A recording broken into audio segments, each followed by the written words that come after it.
На Македонија не и се потребни избори, ќе ги има само доколку се неопходни. Ова го кажа премиерот Заев во интервју за грчки Euronews. Пораките од комесарот Хан и целата европска заедница биле јасен поттик кон пратениците да го завршат тоа што било започнато и очекувале тоа да се случи.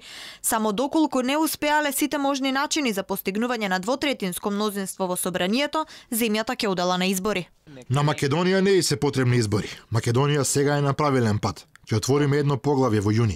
Ќе имаме наше место на масата на разговори во Брисел и во НАТО со почеток на ратификацијата на протоколот во парламентот на 29 држави членки на НАТО. Она што треба да се случи е да запрат политичките пресметки за да го завршиме овој процес за нашата земја. Денови се во прашање. Се прават консултации, јас разговарам, пратениците разговараат меѓу себе. Раководството на владеачката партија, но и на партиите што се во владата од албанскиот блок. Разговараме со пратеници и веруваме дека е можно и ќе направиме се за да успееме. На парламентарните избори народот ќе си дојде по своето и ќе бидат жестоко поразени исто како на референдумот, вели пак лидерот на опозицијата. Мицкоски испрати отворено писмо до премиерот во кое вели дека со отфрлањето на предлогот кој бил понуден на маса од страна на ВМРО ДПМН, владата покажала дека се плаши од слободни, фер и демократски избори. Мицкоски во писмото вели дека одбрал да застане на страната на народот и правдата и му порача на Заев да размисли која е страната која тој ќе ја одберал. Со самото тоа што не се откажува од штетниот договор, Заев не ја почитува волјата на граѓаните и пораката кажана на референдум дека договорот се отфрли.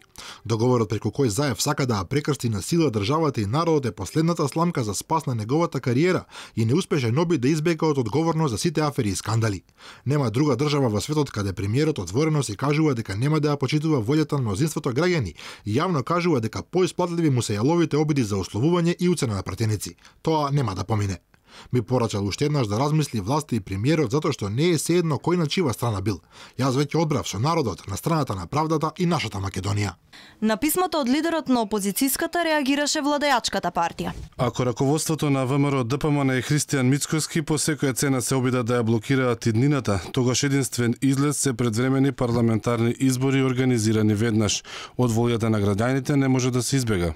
Лидерот на опозицијата смета и дека со тоа што премиерот одбивал да разговара за избор на нов јавен обвинител се ставал во улога на, како што вели тој, заштитник и промотор на криминалата.